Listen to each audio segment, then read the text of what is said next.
It's in a book, a reading rainbow. My reading has kind of taken a bit of a back burner.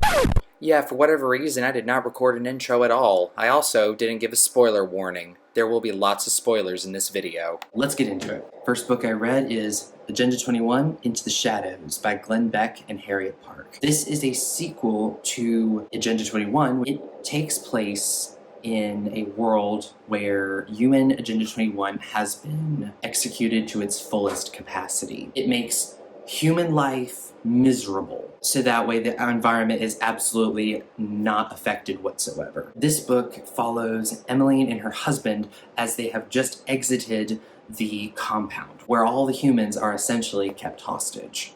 The government soon realizes that a few of their people are missing, and so they send out a group of bounty hunters to go find these people and bring them back. Into the Shadows doesn't have any years included, which makes it that much scarier. All in all, I give this book 10 out of 10, just like Agenda 21. It is fantastic. You just gotta read it. Next up, I read Star Wars: The High Republic, The Fallen Star by Claudia Gray. This is the second book in the High Republic series that I've read. It takes place 200 years before the events of Star Wars: The Phantom Menace. This book was a bit hard to follow. Then again, it's probably because I jumped in the middle of the series. I have a very bad habit of doing that. In this book, the Jedi are recuperating from a previous attack on a space station called the Starlight Beacon. Some of them are healing from physical injuries, while others are coping with mental injuries. Fact of the matter is, the Jedi are at a weak state, and the villainous Marchion sees it is time to strike, and so he is plotting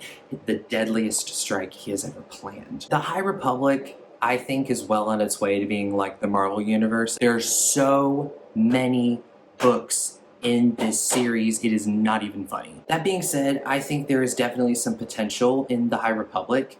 Certainly seeing some bit of backstory to the Jedi, some things we may not have known about. That being said, I give Fallen Star 8 out of 10 stars. I say it's pretty decent. Definitely go check it out. Next up is A Conspiracy of Bones by Kathy Reichs. This is the book series that inspired the television series Bones. It follows Dr. Temperance Brennan in her career as a forensic anthropologist. I picked this book up not knowing that I was in for a little creepy treat. This book takes place in North Carolina, which is where I'm from. And funny enough, the first date given in the book is June 22nd, which was about a week after I started reading the book. Yes, I was a little creeped out by that. Since this is a mystery, I don't want to give away too much, but I can tell you about the victim. The victim is known only as the Faceless Man because he doesn't have a face or guts.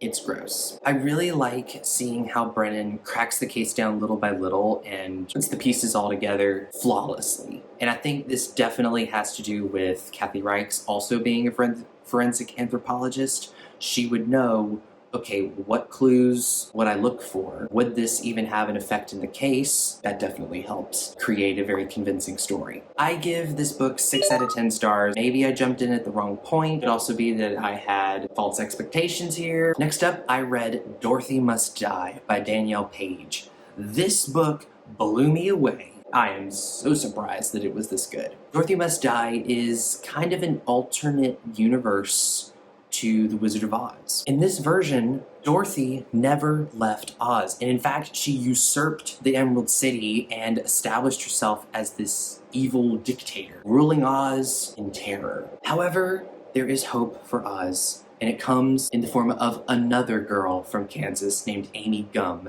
Now, Amy has seen the movie Wizard of Oz and has read the book The Wizard of Oz. She is whisked away by a cyclone just like Dorothy, but when she lands, it's a little different. Instead of a band of singing munchkins, she soon realized that something bad is happening in Oz. Amy soon joins the Revolutionary Order of the Wicked, which is essentially a coven of wicked witches. They're not necessarily wicked in the sense that they're bad. Some of them are, but most of them are dubbed wicked because they are against Dorothy. Amy is welcomed into this group and she is soon trained in the ways of magic. However, she wasn't brought into the group just out of the kindness of their hearts. They have a job for her that they are kinda scared to do themselves. They sent her in to assassinate Dorothy. I'm not going to say any more because I really don't want to spoil it. I give Dorothy Must Die 9.5 out of 10 stars. Why 0.5? Because it ended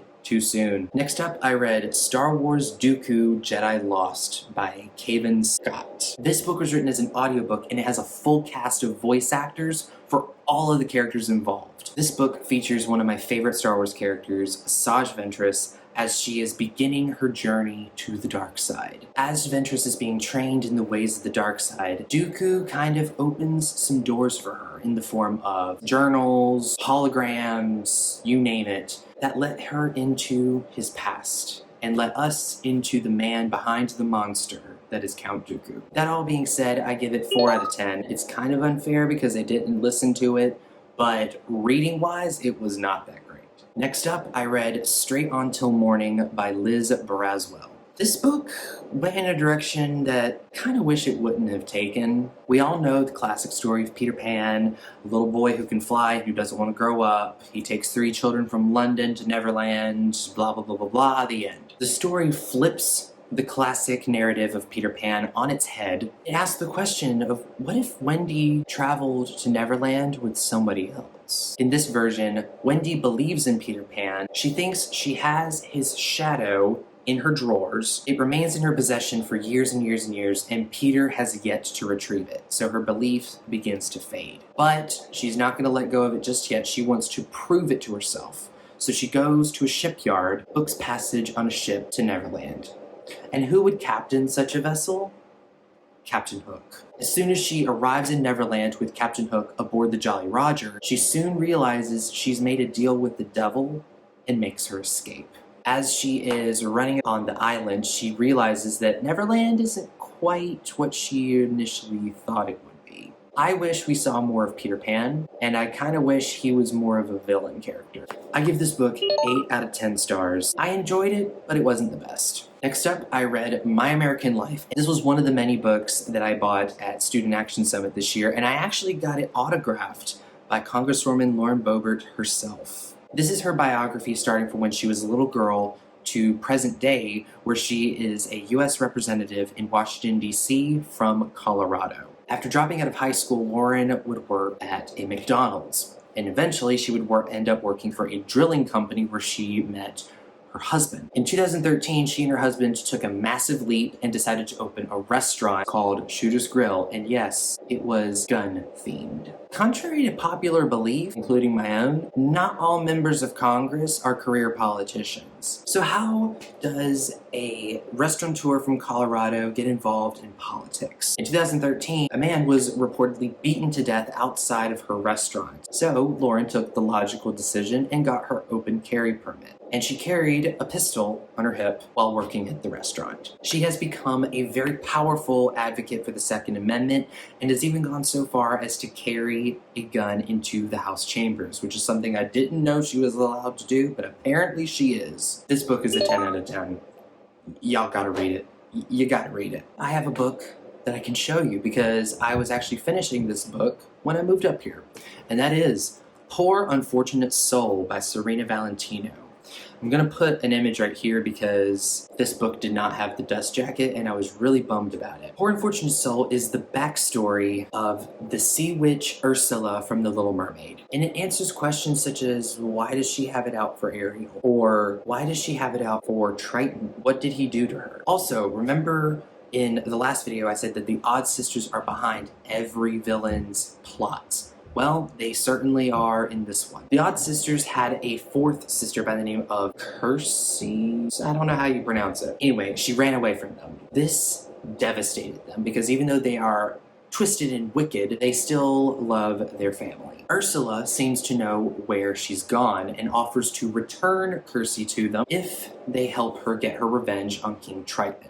I can't say too much about this book without giving too much away. This book was a 10 out of 10 and I cannot wait to dive into some other books in the series and see some backstories to different villains. Next up is a book that I've wanted to read for a long time, and that is The Moscow Rules by Jana and Antonio Mendez. I've been listening to Jana Mendez talk on the International Spy Museum's YouTube channel. She is the former CIA chief of disguise. She was in charge of disguise, but it was a lot more technical than we might think. If I even attempted to explain just a fraction of the material in this book, we'd be here till Jesus comes. Some stuff you might not think you're interested in. There's even some things in here you didn't know you wanted to know. The Moscow Rules really helps separate fact from fiction when it comes to spies. I give this book 9 out of 10.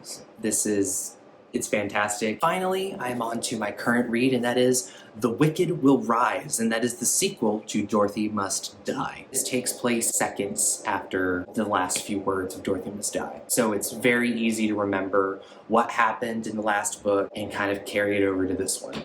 Someone forgot to say that they can't give an honest review right now because they haven't finished the book. Anyway guys, thank you so much for watching this video. If you are interested in ordering and reading any of these books for yourselves, I'll leave links down below where you can order them on Amazon. They are not sponsored, they are not affiliated, they are simply there so that way you can get a copy for yourself if you'd like. Please subscribe, and I'll see you next time.